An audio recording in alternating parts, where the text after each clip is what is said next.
Cup and handle chart pattern क्या होता है और प्राइस एक्शन में ये क्यों इम्पोर्टेंट है।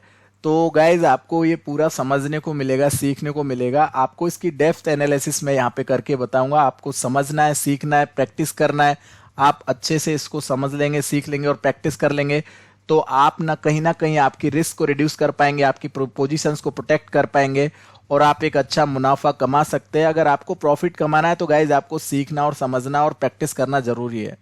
तो गाइज देखिए, मैंने आपको पहले भी काफी पैटर्न्स के बारे में बताया। प्राइस सेक्शन का मैं पूरा सीरीज यहाँ पे लेके चल रहा हूँ जिसमें मैं आपको कम से कम 200 वीडियोस प्रोवाइड करूंगा। अभी मैं यहाँ पे काफी वीडियोज आपको डाल चुका हूँ, आप प्लेलिस्ट में जाके देख सकते हैं। और भी नीचे मैंने आपके साथ में काफी तरह के स्ट्रेटजी, इंडिकेटर से रिलेटेड चीजें मैंने आपके साथ शेयर की है, तो आप इनको जाके देख सकते हैं। ये काफी हेल्पफुल है आपके लिए। अगर आप इन पे प्रैक्टिस करते हैं तो डेफिनेटली आप वहां पे मुनाफा कमाएंगे। और अभी तक अगर आपने ये यूट्यूब चैनल ज्वाइन नहीं किया तो आप ज्वाइन कर लीजिएगा। इस काफ़ी इंपॉर्टेंट चीज़ें हम आपको डालते रहते हैं, तो आप ज्वाइन कर सकते हैं डेफिनेटली यहाँ पे। और गाइज मैं वीडियो स्टार्ट करता हूँ, चार्ट पे आपको बताता हूँ सारी चीज़ें कि ये कप एंड हैंडल पैटर्न पे मैंने आपको जो ब्रीफ बताया है वो कितना इंपॉर्टेंट है, प्राइस का बिहेवियर कैसा होता है, वहाँ पे कैसे ये पैटर्न सेट होता है।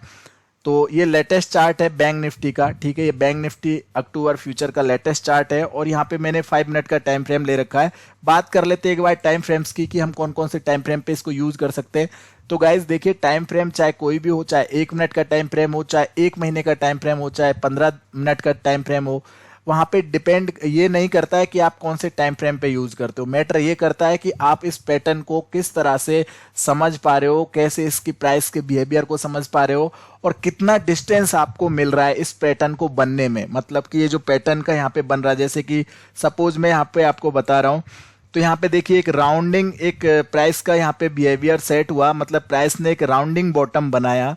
तो ये जो राउंडिंग बॉटम बनाया है इसमें कितना डिस्टेंस लिया है प्राइस ने, मतलब ये जो प्रीवियस रेजिस्टेंस एरिया यहाँ से लेके और ये सपोर्ट तक प्राइस ने कितना डिस्टेंस बनाया है, मतलब प्राइस का गैप कितना है, उसको हम बोलते हैं डिस्टेंस लेवल। तो उस डिस्टेंस लेवल का जो मूवमेंट होगा वही आपको एक्सपेक्टेड रिवार्ड या टारगेट सेट होके मिलेगा प्राइस का।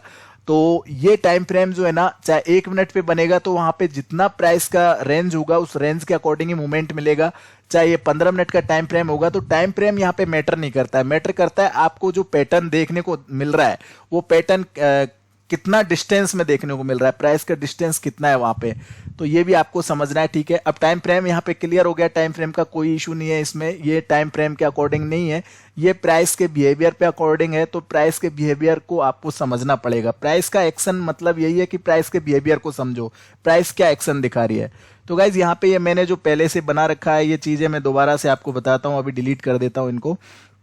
तो यहाँ पे देखिए, ये 5 मिनट के टाइम फ्रेम पे लेटेस्ट मैं आपको बता रहा हूँ, यहाँ पे एक स्ट्रॉन्ग डाउन ट्रेंड था। डाउन ट्रेंड के बाद में यहाँ से प्राइस टर्न होके ऊपर गई है, मतलब यहाँ पे एक शॉर्ट कवरिंग आपको देखने को मिला है प्राइस में रिसेंटली। तो प्राइस का एक और मैं आपको लोकेशन सेट करके बताता हूँ कि ये जो पैटर्न्स होते हैं गाइज, ये पैटर्न्स है ना, टर्निंग पॉइंट्स होते हैं, ये रिवर्सल्स होते हैं। तो इनका कोई कंफर्मेशन नहीं होता है कि एक आपको अप ट्रेंड में मिलेगा या डाउन ट्रेंड में मिलेगा। ये आपको कहीं पे भी चार्ट पे मिल सकता है, एक अप ट्रेंड में भी मिल सकता है, एक डाउन ट्रेंड में भी मिल सकता है। क्योंकि ये पैटर्न एक ऐसा पैटर्न है जो टोटली रिवर्सल पैटर्न है, मतलब कि एक डाउन ट्रेंड के बाद में यहाँ पे देखिए, ये डाउन ट्रेंड के बाद में यहाँ पे आपको एक राउंडिंग बॉटम मिला, उसके बाद प्राइस रिवर्स हो गया। या फिर ऐसा भी हो सकता है कि यहाँ पे एक अप ट्रेंड हो, उसके बाद में यहाँ पे एक इस तरह का एक बॉटम, राउंडिंग बॉटम बनाए, आफ्टर देन प्राइस दोबारा से ब्रेकआउट कर जाए, तो वो ट्रेंड कंटिन्यूएशन हो गया। तो गाइज ट्रेंड कंटिन्यूएशन या ट्रेंड का रिवर्सल ये कहीं पे भी आपको देखने को मिल सकता है पैटर्न्स, चाहे ट्रेंड कंटिन्यूएशन हो चाहे ट्रेंड रिवर्सल हो। तो ये बात भी क्लियर हो गई कि इसका जो लोकेशन है आपको कहां देखने को मिलेगा। तो लोकेशन यहाँ पे मैटर नहीं करता है। प्राइस के बिहेवियर को आप समझोगे, जब आप ड्राइंग बनाओगे चार्ट पे तो आपको क्लियरली पैटर्न्स नजर आने लगेंगे। और चाहे वो अप ट्रेंड में हो, डाउन ट्रेंड में हो या फिर कोई कंसोलिडेशन फेज में हो, जहां पे भी रहेगा आपको क्लियर दिखेगा कि अब यहाँ पे प्राइस का इंटरप्रिटेशन क्या निकल के आने वाला है, प्राइस का बिहेवियर किस तरह से यहाँ पे सेट हो रहा है, क्या इंटरप्रिटेशन हो सकता है, क्या यहाँ पे एक रिवर्सल हो सकता है या ट्रेंड कंटिन्यूएशन हो सकता है। तो वो आपको टोटली प्रैक्टिस से समझ में आएगा। पैटर्न्स आप बनाना सीख जाओगे, आफ्टर देन प्रैक्टिस ही आपको ये चीजें समझा सकती है। तो गाइज यहाँ पे देखिए, मैं यहाँ पे आपको बताता हूँ, मैं यहाँ पे आपको थोड़ा सा प्राइस के बिहेवियर को समझाने की कोशिश करूंगा कि प्राइस का बिहेवियर किस टाइप का बन रहा है, ठीक है। तो ये आपको थोड़ा सा समझने की कोशिश करना है। यहाँ पे देखिए, मुझे यहाँ पे एक नहीं, मुझे यहाँ पे 3 पैटर्न्स नजर आ रहे हैं। आपको यहाँ पे क्या दिख रहा है अभी तक शायद मैं अज्यूम नहीं कर सकता, लेकिन हम बात कर रहे cup and handle chart pattern की, तो डेफिनेटली वो पैटर्न यहाँ पे देखने को मिल रहा है। लाइक मैं यहाँ पे देखिए सबसे पहले एक ये राउंडिंग बॉटम को मैं मार्क कर रहा हूँ, ठीक है। तो ये एक राउंडिंग बॉटम है, मतलब प्राइस प्रीवियस रेजिस्टेंस लेवल से चल के और यहाँ पे नीचे एक प्राइस का जो ये सपोर्ट एरिया था, देखिए ये एक सपोर्ट एरिया था जहाँ पे प्राइस ने सपोर्ट लिया। आफ्टर देन प्राइस दोबारा से टर्न होके ऊपर गया, तो ये राउंडिंग बॉटम बनाया एक तरह से, तो ये इसको बोलेंगे हम राउंडिंग बॉटम। और कप एंड हैंडल क्यों बोल सकते हैं इसको, क्योंकि यहाँ पे देखिए प्राइस ने एक कंसोलिडेशन किया है, एक रिट्रेसमेंट किया है।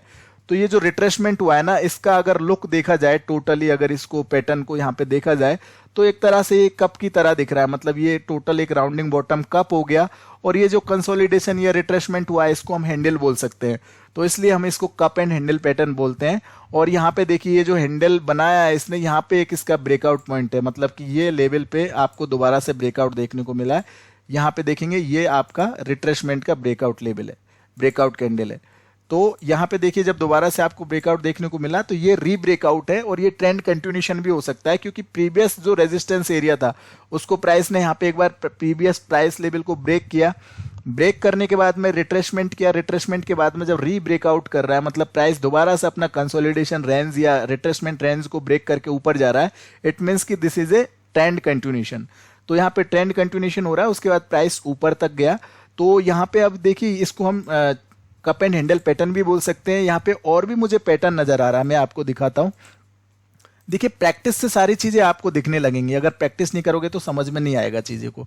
तो यहाँ पे देखिए गाइज, यहाँ से प्राइस नीचे आता है, मतलब कि यहाँ पे मैं दोबारा से ये सेलेक्ट करके यहाँ पे देखिए प्राइस ने एक यहाँ पे ये एक तरह से, मतलब एक बार यहाँ पे जब प्राइस गैप डाउन ओपन हुआ उसके बाद एक लो बना के फिर से पुल बैक किया, मतलब शॉर्ट कवरिंग की। तो यहाँ पे भी एक मोमेंटम बनाया है, उसके बाद प्राइस दोबारा से नीचे आया, एक राउंडिंग बॉटम बनाया। और यहाँ पे भी देखिए दोबारा से ये प्राइस ने क्या किया है, यहाँ पे रिट्रेसमेंट किया, यहाँ पे भी रिट्रेसमेंट था और यहाँ पे भी रिट्रेसमेंट था, तो ये दोनों जगह रिट्रेसमेंट था। अगर ये प्रीवियस रिट्रेसमेंट का जो लो है, ये लोअर पॉइंट है, ठीक है, तो ये लोअर पॉइंट का जो सपोर्ट एरिया, मैं इसको मार्क करता हूँ, मतलब यहाँ से देखिए मैं इसको इस तरह से मार्क करता हूँ। तो इस पॉइंट पे यहाँ पे एक बार प्राइस ने सपोर्ट लिया और अगेन इसी पॉइंट पे आके यहाँ पे प्राइस ने सपोर्ट लिया है। तो ये जो दोनों सपोर्ट एरिया थे, इसके पास में क्या हुआ है कि देखिए प्राइस का यहाँ पे भी एक रिट्रेसमेंट एरिया था, यहाँ पे भी एक रिट्रेसमेंट एरिया था। अगर आपने मेरा प्रीवियस वीडियो देखा है जिसमें मैंने आपको head and shoulder chart pattern के बारे में बताया था, तो यहाँ पे guys head and shoulder chart pattern भी आपको क्लियर दिख रहा है, मतलब कि ये दो शोल्डर्स हो गए इसके और ये इसका हेड हो गया। तो head and shoulder chart pattern भी यहाँ पे देखने को मिल रहा है। इसको inverse head and shoulder chart pattern बोलते हैं, क्योंकि ये डाउन ट्रेंड में है और यहाँ से प्राइस दोबारा से अप ट्रेंड में जा रही है, तो इसको inverse head and shoulder pattern भी बोल सकते हैं। और दूसरा यहाँ पे एक ये राउंडिंग जो बॉटम बनाया, तो एक राउंडिंग बॉटम करके भी एक चार्ट पैटर्न होता है गाइज, उसके बारे में मैं आपको अलग से वीडियो बना के दूंगा। तो राउंडिंग जो बॉटम होता है या राउंडिंग टॉप होता है, ये दोनों राउंडिंग पैटर्न्स होते हैं। तो ये भी एक चार्ट पैटर्न है, तो इसको भी हम यहाँ पे कैलकुलेट या मतलब कैलकुलेट कर सकते हैं। तो यहाँ पे देखिए तीन पैटर्न्स मेरे को दिख रहे हैं, और ये राउंडिंग पैटर्न या फिर इनवर्स हेड एंड शोल्डर या कप एंड हैंडल पैटर्न, तो ये सारा जो है ना टोटली यहाँ पे पैटर्न्स का जो है आपको समझ में आया होगा। अब यहाँ पे सबसे इंपॉर्टेंट बात क्या है, प्राइस बिहेवियर, मतलब प्राइस का जो बिहेवियर है वो किस तरह का है और प्राइस यहाँ पे हमको क्या इंडिकेट कर रही है, प्राइस का इंटरप्रिटेशन क्या है। पैटर्न्स तो हमने देख लिया कि ये पैटर्न्स है, लेकिन पैटर्न्स कभी कभी फेल भी हो जाते हैं। पैटर्न्स का मतलब ये हो गया कि जैसे यहाँ पे ये पैटर्न बना राउंडिंग बॉटम या कुछ भी इसको बोल लो, कप एंड हैंडल पैटर्न। अब यहाँ पे देखिए प्राइस एक बार फेल हुआ, रेजिस्टेंस पे जाके एक बार यहाँ पे रिजेक्ट हुआ प्राइस। अब ये रिजेक्शन जो यहाँ पे जाके रुक गया है, अब अगर ये दोबारा से रीब्रेकआउट नहीं होता और प्राइस यहाँ से ही दोबारा से डाउन साइड में आ जाती, तो हो सकता है प्राइस यहाँ पे डबल बॉटम बनाने आ जाती, मतलब इस बॉटम एरिया के पास दोबारा से यहाँ पे प्राइस आ जाती है ना। तो हो सकता है उसके नीचे चली जाती तो वो एक चैनल पैटर्न में कन्वर्ट हो जाता। तो पैटर्न से ही पैटर्न बनता है, ये फॉर्मेशन मतलब एक फॉर्मेशन होता है पैटर्न का। जैसे कि ये एक कप एंड हैंडल पैटर्न यहाँ पे बन गया, अगर यहाँ पे ब्रेकआउट हो गया तो ये पैटर्न सेट हो गया, अदरवाइज यहाँ से प्राइस डाउन फेल हो जाती दोबारा से तो वो एक चैनल में कन्वर्ट हो जाता। मतलब यहाँ पे देखिए एक चैनल बन जाता है, एक रेजिस्टेंस एरिया एक सपोर्ट एरिया, वो चैनल का फॉर्मेशन सेट हो जाता। और उसके बाद में अगर चैनल का ब्रेकडाउन हो जाता तो वो कंटिन्यूएशन पैटर्न हो जाता। तो ये पैटर्न्स होते हैं जो बनते जाते हैं, और फॉर्मेशन सारे पैटर्न्स जो है ना फॉर्मेशन में होते हैं, मतलब कि चलते रहते हैं। अब वो वहां पे प्राइस का बिहेवियर जो है ना, वो प्राइस के बिहेवियर इंपॉर्टेंट होता है, क्योंकि प्राइस का बिहेवियर ही आपको इंडिकेट करेगा कि अब मुझे कहां जाना है। तो प्राइस का बिहेवियर देखिए यहाँ पे हम समझने की कोशिश करते हैं। प्राइस ने यहाँ पे लो बनाया, जो प्रीवियस यहाँ पे एक लो बनाया था, मतलब ये सिंगल डे था जिसमें एक अच्छा खासा करेक्शन हमको देखने को मिला, और इस करेक्शन के बाद दूसरे दिन यहाँ पे प्राइस गैप अप ओपन हुई, तो उसके बाद फिर से करेक्शन देखने को मिला। तो जो प्रीवियस डे का यहाँ पे लोअर पॉइंट था उसी के पास आके यहाँ पे प्राइस ने क्या किया, सपोर्ट लिया है। तो ये सपोर्ट लिया है, तो इसका मतलब कि प्राइस इसके नीचे नहीं जाना चाह रहा है ना, प्राइस इस सपोर्ट एरिया के नीचे नहीं जाना चाह रहा है, यहाँ से प्राइस दोबारा से ऊपर जा रहा है। तो गाइज यहाँ पे मैंने आपको ट्रेंड लाइन बनाना भी सिखाया था, अगर आपने मेरा ट्रेंड लाइन वाला वीडियो नहीं देखा है तो आप जाके देख लीजिए, बहुत ही बढ़िया मैंने आपको अच्छे से उसमें समझाया है, बहुत ही अच्छा कंटेंट है और ट्रेडिंग करने के लिए बहुत ही इंपॉर्टेंट भी है। ठीक है गाइज, तो यहाँ पे देखिए ये एक तरह से एक ट्रेंड लाइन हो गया जो रेजिस्टेंस लाइन है, और यहाँ पे देखिए प्राइस का ब्रेकआउट हुआ, आफ्टर देन यहाँ पे प्राइस ब्रेकआउट करके रेजिस्टेंस लेवल पे चली गई है। तो गाइज ट्रेंड लाइंस भी आप बना सकते हैं, प्लस में ये राउंडिंग जो बॉटम बना उसके बाद ये जो हैंडल बना है, मतलब आप यहाँ पे देखोगे ये मैंने जो बनाया प्राइस का, देखिए यहाँ पे एक मैंने रेजिस्टेंस लाइन बना दी और ये मैंने एक सपोर्ट लाइन बना दी। ठीक है, तो ये एक तरह से हैंडल बन गया। ये जब ब्रेकआउट हुआ तो इसका आगे टारगेट कितना आएगा, ये जो हमारा पैटर्न बना है इसका टारगेट कितना आएगा, हम कैसे हमारे टारगेट को डिफाइन करें, फाइंड आउट करें, कैसे हमारे रिस्क यानी स्टॉप लॉस को कैसे फाइंड आउट करें, एंट्री को कैसे फाइंड आउट करें। तो उसके लिए यहाँ पे आप देखिए प्राइस के बिहेवियर को, कि प्राइस यहाँ से अप जाना चाह रही है और उसके बाद एक रिट्रेसमेंट करने के बाद दोबारा से री ब्रेकआउट कर रही है। इट मीन्स यहाँ पे देखिए ये जो आपका री ब्रेकआउट वाली कैंडल है इसका हाई ये आपका रहेगा एंट्री पॉइंट। ये जो री ब्रेकआउट किया है प्राइस ने इसके हाई के ऊपर, या फिर आप यहाँ पे री ब्रेकआउट कैंडल पे भी आप बाइंग कर सकते हैं, लेकिन कैंडल क्लोज होने के बाद बाई करने में अच्छा रहता है गाइज, क्योंकि उसमें क्लियरिटी आती है। जब एक ब्रेकआउट पॉइंट पे जब प्राइस होती है तो वहां पे क्या होता है, एक ब्रेकआउट पॉइंट पे जब प्राइस होती है ना तो वहां पे क्या होता है, वहां पे बायर्स और सेलर्स में ना फाइट होती है, मतलब बायर्स और सेलर्स एक दूसरे के अगेंस्ट होते हैं। तो यहाँ पे जब फाइट होती है ना एक दूसरे के अगेंस्ट, तो उस कंडीशन में यहाँ पे अगर वायर्स का कंट्रोल ज्यादा है प्राइस पे तो प्राइस को वायर्स से ना ऊपर लेके जाते हैं, तो बॉडी बहुत अच्छे से क्लोज होती है जो कैंडल होती है उसकी, तो उसके बाद उसका हाई ब्रेक होने के बाद में प्राइस बहुत अच्छे से ऊपर जा सकती है। तो ये भी आपको समझना पड़ेगा। इसका देखिए आप इस ऐसे मार्क कर सकते हैं, जैसे कि ये हाई बनाया उसके बाद आप देखेंगे यहाँ पे इसको मार्क किया तो प्राइस ने यहाँ पे ब्रेकआउट किया, ब्रेकआउट पॉइंट पे आपने क्या कर लिया, बाई कर लिया।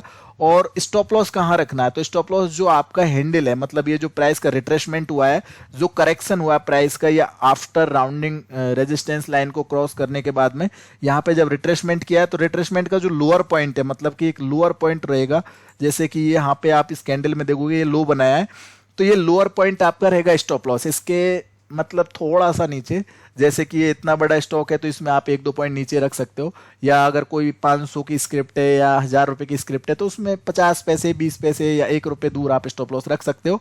तो ये आपका रहेगा स्टॉप लॉस और एंट्री बनेगी आपकी यहाँ से। अब टारगेट कितना आएगा ऊपर की साइड में वो भी हमको यहाँ पे समझना पड़ेगा।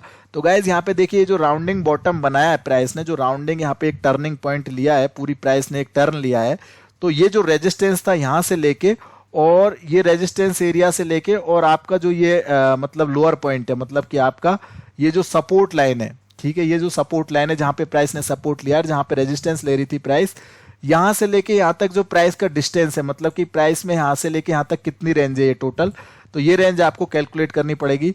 ये टोटल रेंज हो गई है यहाँ पे अगर देखा जाए तो ये है 20,900 के आसपास की प्राइस है, ये जो रेजिस्टेंस लाइन है, और ये जो लोअर पॉइंट है ये है आपका 20,400 के आसपास। तो 20,900 से लेके 400 के बीच में प्राइस का जो डिस्टेंस है वो है 500 पॉइंट्स का। तो 500 पॉइंट्स का अगर 70% आप लेके चलो, मतलब 500 पॉइंट्स का आपका प्राइस का डिस्टेंस है, तो 70% यानी कि 70% हो गया 350 पॉइंट्स, यानी कि 350 पॉइंट्स।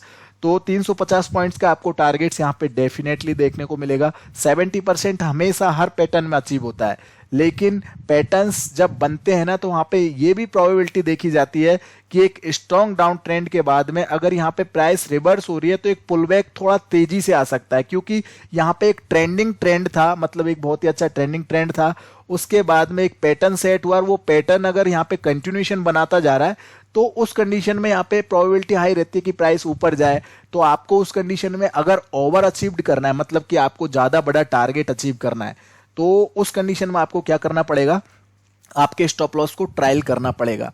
तो आपको यहाँ पे ये क्लियरिटी मिल गई है गाइज, ये क्लियर विजन मिल गया कि आपका इस तरह से एक पैटर्न बना, यहाँ पे प्राइस बिहेवियर सेट हुआ, ये ब्रेकआउट पॉइंट था जहां पे हमने एंट्री की और हमारा स्टॉप लॉस इस लोअर पॉइंट के नीचे था, प्राइस ऊपर गया, अगर हमने यहाँ पे प्रॉफिट बुक नहीं किया तो हम स्टॉप लॉस को ट्रायल कब करेंगे, जब हायर लोज बनते जाएंगे। जैसे प्रीवियस लो था उसके ऊपर यहाँ पे हायर लो बना, मतलब प्राइस ये ब्रेकआउट प्राइस जो यहाँ पे ब्रेकआउट हुआ था, इस ब्रेकआउट के ऊपर गया प्राइस, उसके बाद रिटेस्ट किया उसी लेवल को। देखिए जब प्राइस ब्रेकआउट करती है ना गाइस, तो रिटेस्ट जरूर करती है अपने लेवल को, या फिर उस लेवल के आसपास कंसोलिडेशन जरूर करते हैं। कंसोलिडेशन का मतलब है साइडवेज, साइडवेज जरूर से वहां पे एक नैरो रेंज देखने को मिलेगी आपको। ये होता है 80 to 70% केसेस में ऐसा होता है कि प्राइस जब ब्रेकआउट करती है तो दोबारा से अपना लेवल रिटेस्ट करने के बाद में फिर से ब्रेक करती है अपने लेवल को। तो वही मतलब एक पावरफुल फोर्स होता है बायर्स का या सेलर्स का, उस कंडीशन में ट्रेंड बहुत ही अच्छा, वहां पे एक शार्प मूवमेंट आपको देखने को मिल सकता है। तो गाइस देखिए यहाँ पे जब प्राइस ने रिटेस्ट किया और उसके बाद रिकंटिन्यूएशन हुआ, जो प्रीवियस हाई था इसके ऊपर प्राइस ऊपर जा रहा है, तो आपका स्टॉप लॉस आप यहाँ पे ट्रायल कर सकते हैं। जब प्राइस ऊपर गया उसके बाद देखिए गाइस यहाँ पे दोबारा से प्राइस नीचे आया, एक लो बनाया, ये एक लोअर पॉइंट बनाया, मतलब यहाँ पे एक फिर से लो बनाया। तो जब प्राइस इस लोअर पॉइंट से जाके दोबारा से ब्रेकआउट करके ऊपर जा रही है तो आप अपना स्टॉप लॉस यहाँ पे ला सकते हैं, मतलब कि क्या बोलते हैं ट्रायल करके जो प्रीवियस ये लोअर पॉइंट बनाया यहाँ पे भी आप स्टॉप लॉस ला सकते हैं, अगर आप ओवर अचीव्ड टारगेट्स करना चाहते हैं तो। अदरवाइज देखिए गाइज मेरा तो ये ऐसा मानना है कि जब आपका टारगेट्स अज्यूम जो आपने किया है वो अचीव हो जाए तो आपको प्रॉफिट्स बुक करना चाहिए, क्योंकि small profit better than big loss. तो लॉस करने के बजाय स्टॉप लॉस वो क्या बोलते हैं टारगेट चाहे आप कम रख लो लेकिन प्रॉफिट में ही अपनी पोजीशंस को एग्जिट करोगे तो वो आपके लिए काफी हेल्पफुल हो सकता है। क्योंकि प्रॉफिट्स जो होते हैं ना गाइज किसी को बुरे नहीं लगते, लॉस सबको बुरे लगते हैं, चाहे लॉस छोटा हो लेकिन लॉस लॉस होता है गाइज, और प्रॉफिट चाहे छोटा हो चाहे बड़ा हो लेकिन प्रॉफिट प्रॉफिट होता है। तो आपको ये समझना पड़ेगा। तो यहाँ पे देखिए 70% आपको अचीवमेंट डायरेक्टली ब्रेकआउट पे मिल रहा है तो वो बुक कर लीजिए आप। अगर आपने बुक नहीं किया तो आप स्टॉप लॉस को ट्रायल कर लीजिए। तो यहाँ पे आपको देखिए एंट्री करना आ गया, स्टॉप लॉस लगाना आ गया, टारगेट को फाइंड करना आ गया, और आप स्टॉप लॉस को ट्रायल करना भी सीख गए। यहाँ पे देखिए जैसे कि मैंने ये लाइन बना रखी है तो ये लाइन का कोई ना कोई कंक्लूजन होगा। अब यहाँ पे देखिए मैं आपको समझाता हूँ। यहाँ पे एक स्ट्रॉन्ग डाउन ट्रेंड था तो मैंने एक ट्रेंड लाइन बनाया कुछ इस तरह से। ये ट्रेंड लाइन मैंने कैसे बनाया, एक लोअर पॉइंट एक टच पॉइंट को यहाँ पे मैंने दूसरे टच पॉइंट से मिलाया, तीसरे टच पॉइंट से मिलाया, और यहाँ पे देखिए ये लोअर एक ट्रेंड लाइन भी थी, लोअर साइड की एक ट्रेंड लाइन थी ये वाली, आप देख सकते हैं यहाँ पे एक टच पॉइंट था, सेकंड टच पॉइंट यहाँ पे है और थर्ड टच पॉइंट यहाँ पे है। तो इस टच पॉइंट के बाद में आके यहाँ पे प्राइस दोबारा से ब्रेक हुई है। तो ये सपोर्ट ट्रेंड लाइन में हटा देता हूँ क्योंकि इसकी जरूरत नहीं है, रेजिस्टेंस ट्रेंड लाइन रखते हैं। तो यहाँ पे देखिए गाइज यहाँ पे आपका जब पहली बार ब्रेकआउट हुआ तो ब्रेकआउट होने के बाद में प्राइस ऊपर गया है ना, प्राइस ऊपर गया, आपका जो रेजिस्टेंस लाइन था उसको उसने एक बार टेस्ट किया, उस रेजिस्टेंस लाइन से उसको रिजेक्शन देखने को मिला, रिजेक्शन के बाद प्राइस दोबारा से यहाँ पे आई, जो जहाँ पे आपका ब्रेकआउट हुआ था उस ब्रेकआउट कैंडल के पास में दोबारा रीटेस्ट करने आई अपना लेवल, और उसके बाद में नेक्स्ट डे में यहाँ पे गैप अप मार्केट ओपन हुआ और उसके बाद ट्रेंड को कंटिन्यू किया। मतलब कि यहाँ पे ब्रेकआउट आपको यहीं पे देखने को मिल गया, ठीक है, ब्रेकआउट आपका यहीं पे हो गया, लेकिन नेक्स्ट डे में क्या हुआ, आपका ट्रेंड कंटिन्यूएशन हुआ। तो ये ट्रेंड कंटिन्यूएशन था जहाँ पे एक रेजिस्टेंस लाइन भी ब्रेक हो रही है।